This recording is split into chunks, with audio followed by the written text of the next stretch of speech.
Hello दोस्तों। आज मैं सास और बहू की बहुत प्यारी कहानी सुनाने जा रहा हूं, तो आप लास्ट तक अवश्य सुनना, आपको बहुत पसंद आएगी। तो सुनिए। सास ने कहा, बहू कहां मर गई?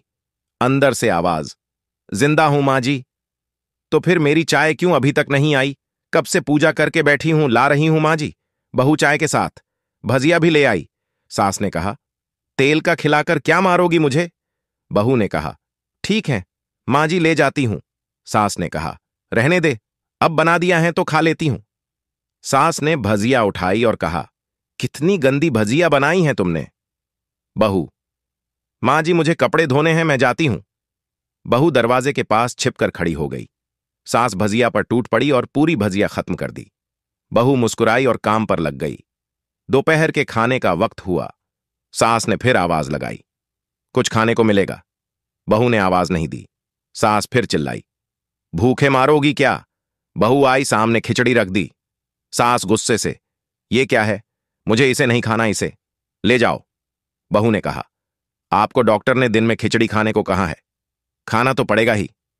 सास मुंह बनाते हुए, हां तू मेरी मां बन जा। बहू फिर मुस्कुराई और चली गई। आज इनके घर पूजा थी। बहू सुबह 4 बजे से उठ गई। पहले स्नान किया, फिर फूल लाई, माला बनाई, रसोई साफ की, पकवान और भोज बनाया। सुबह के 10 बज गए। अब सास भी उठ चुकी थी। बहू अब पंडित जी के साथ भगवान के वस्त्र तैयार कर रही थी। आज ऑफिस की छुट्टी भी थी। उनके पति भी घर पर थे। पूजा शुरू हुई। सास चिल्लाती, बहू ये नहीं है, वो नहीं है। बहू दौड़ी दौड़ी आती और सब करती। अब दोपहर के 3 बज गए थे। आरती की तैयारी चल रही थी। पंडित जी ने सबको आरती के लिए बुलाया और सबके हाथों में थाली दी। जैसे ही बहू ने थाली पकड़ी, थाली हाथों से गिर पड़ी। शायद भोज बनाते हुए बहू के हाथों में तेल लगा था, जिसे वो पोंछना भूल गई थी। सारे लोग तरह तरह की बातें करने लगे। कैसी बहू है, कुछ नहीं आता, एक काम भी ठीक से नहीं कर सकती, ना जाने कैसी बहू उठा लाए। एक आरती की थाली भी संभाल नहीं सकी। उसके पति भी गुस्सा हो गए, पर सास चुप रही, कुछ नहीं कहा। बस यही बोल के छोड़ दिया, सीख रही है, सब सीख जाएगी धीरे धीरे। अब सबको खाना परोसा जाने लगा। बहू दौड़ दौड़ के खाना देती, फिर पानी लाती। करीब 70 से 80 लोग हो गए थे। इधर 2 नौकर और बहू अकेली, फिर भी वहां सारा काम बहुत ही अच्छे तरीके से करती। अब उसकी सास और कुछ आस पड़ोस के लोग खाने पर बैठे। बहू ने खाना परोसना शुरू किया। सबको खाना दे दिया गया। जैसे ही पहला निवाला सास ने खाया, तुमने नमक ठीक नहीं डाला क्या? एक काम ठीक से नहीं करती, पता नहीं मेरे बाद कैसे ये घर संभालेगी। आस पड़ोस वालों को तो जानते ही हो ना साहब, वो बस बहाना ढूंढते हैं नुक्स निकालने का। फिर वो सब शुरू हो गए, ऐसा खाना है, ऐसी बहू है, ये वो वगैरह वगैरह। दिन का खाना हो चुका था। अब बहू बर्तन साफ करने नौकरों के साथ लग गई। रात में जगराता का कार्यक्रम रखा गया था। बहू ने भी 1-2 गीत गाने के लिए स्टेज पर चढ़ी। सास जोर से चिल्लाई, मेरी नाक मत कटा देना, गाना नहीं आता तो मत गा, वापस आ जा। बहू मुस्कुराई और गाने लगी। सबने उसके गाने की तारीफ की, पर सास मुंह फूलाते हुए बोली, इससे अच्छा तो मैं गाती थी जवानी में, तुझे तो कुछ भी नहीं आता। बहू मुस्कुराई और चली गई। अब रात का खाना खिलाया जा रहा था। उसके पति के ऑफिस के दोस्त साइड में ही ड्रिंक करने लगे। उसका पति चिल्लाता, थोड़ा बर्फ लाओ, तो सास चिल्लाती, यहां दाल नहीं है। फिर चिल्लाता, कोल्ड ड्रिंक नहीं है, पापड़ ले आओ। इधर उधर आखिरी में उसके पति की शराब गिर पड़ी। उसके एक दोस्त पर और बोलत टूट गई। पति गुस्से में 2 झापड़ अपनी पत्नी को लगाते हुए कहता है, जाहिल कहीं की, देखकर नहीं कर सकती, तुझे इतना भी काम नहीं आता। सारे लोग देखने लगे। उसकी पत्नी रोते हुए कमरे की तरफ दौड़ी। फिर उसके दोस्तों ने कहा, क्या यार, पूरा मूड खराब कर दिया, यहां नहीं बुलाया होता, हम कहीं और पार्टी कर लेते। कैसी अनपढ़ गंवार बीवी ला रखी है तूने, उसे तो मेहमानों की इज्जत और काम करना तक नहीं आता, तुमने तो हमारी बेइज्जती कर दी। अब आस पड़ोस की औरतों को और बहाना मिल गया था। वो कहने लगीं, देखो क्या कर दिया तुम्हारी बहू ने, कोई काम की नहीं है। मैं तो कहती हूं अपने बेटे की दूसरी शादी करा दो, छुटकारा पाओ इस गंवार से। सास उठी और अपने बेटे के पास जाकर उसे थप्पड़ मारा और कहा, अरे नालायक, तुमने मेरी बहू को मारा, तेरी हिम्मत कैसे हुई, तेरी टांग तोड़ दूंगी।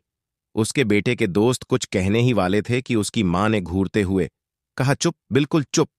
यहां दारू पीने आए हो, जबकि पता है आज पूजा है और तुम्हें पार्टी करनी है। कैसे संस्कार दिए हैं तुम्हारे माता पिता ने। और किसने मेरी बहू को जाहिल बोला? जरा इधर आओ, चप्पल से मारूंगी अगर मेरी बहू को किसी ने शब्द भी कहा तो।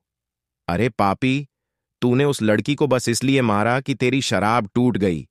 पापी, वो बच्ची सुबह 4 बजे से उठी है, घर का सारा काम कर रही है, ना सुबह से नाश्ता किया, ना दिन का खाना खाया, फिर भी हंसते हुए सबकी बातें सुनते हुए, ताने सुनते हुए घर के काम में लगी रही। तेरे यार दोस्तों को वो अच्छी नहीं लगी। जूते से मारूंगी तेरे दोस्तों को जो कभी उन्होंने ऐसा कहा। उसके यार दोस्त चुपके से खिसक लिए। अब सास बहू के कमरे में गई और बहू का हाथ पकड़कर बाहर लाई। सबके सामने कहने लगी, किसने कहा था अपनी बहू को घर से निकाल के दूसरी बहू ले आना? जरा सामने आओ। कोई सामने नहीं आया। फिर सास ने कहा, तुम जानते भी क्या हो इस लड़की के बारे में? ये मेरी मां भी है, बेटी भी। मां इसलिए मुझे गलत काम करने पर डांटती हैं, और बेटी इसलिए कभी कभी मेरी दिल की भावनाएं समझ जाती हैं। मेरी दिन रात सेवा करती है, मेरे 1000 ताने सुनती हैं, पर एक शब्द भी गलत नहीं कहती, ना सामने ना पीठ पीछे। और तुम कहते हो दूसरी बहू ले आऊं? याद है ना छुटकी की दादी, अपनी बहू की करतूत। सास ने गुस्से से पड़ोस की महिला को कहा, अभी पिछले हफ्ते ही तुम्हें मियां बीवी भूखे छोड़ घूमने चले गए थे। मेरी इसी बहू ने 7 दिनों तक तुम्हारे घर पर खाना पानी, यहां तक कि तुम्हारे पैर दबाने जाती थी, और तुम इसे जाहिल बोलती हो। जाहिल तो तुम सब हो जो कोयले और हीरे में फर्क नहीं जानते। अगर आइंदा मेरी बहू के बारे में किसी ने एक लफ्ज भी बोला तो मुझसे बुरा कोई नहीं होगा, क्योंकि ये मेरी बहू नहीं, मेरी बेटी है। बहू सिसकियां लेते हुए फिर कमरे में चली गई। सास ने एक प्लेट उठाई और भोजन परोसा और बहू के कमरे में खुद ले गई। सास को भोजन लाते देखा तो बहू ने कहा, अरे मां जी, आप क्या कर रही हो? मैं खुद ले लेती। सास ने प्यार से ताना मारते हुए कहा, डर मत, इसमें जहर नहीं है, मार नहीं डालूंगी तुझे। तुझे नई सास चाहिए होगी, पर मुझे अभी भी तू ही मेरे घर की बहू चाहिए। बहू ने अपनी सास को रोते हुए गले से लगा लिया। सास भी रो दी पहली बार और कहा, चल खाना खा ले। फिर मजाक करते हुए कहा, फिर मेरे पैर दबाने चले आना, और ये ख्याल मन में मत लाना कि सास पैर बोलती है। किसी दिन मैं इसका गला दबा दूंगी, क्योंकि कभी मैं भी यही सोचती थी। दोनों खूब हंसने लगती हैं। कुछ रिश्ते बहुत मीठे होते हैं, बस बातें कड़वी होती हैं। ये सास बहू की कहानी अच्छी लगी हो तो चैनल को सब्सक्राइब करें और लाइक करें, ताकि मैं आपके लिए हर रोज नई नई कहानियां लाता रहूंगा। धन्यवाद।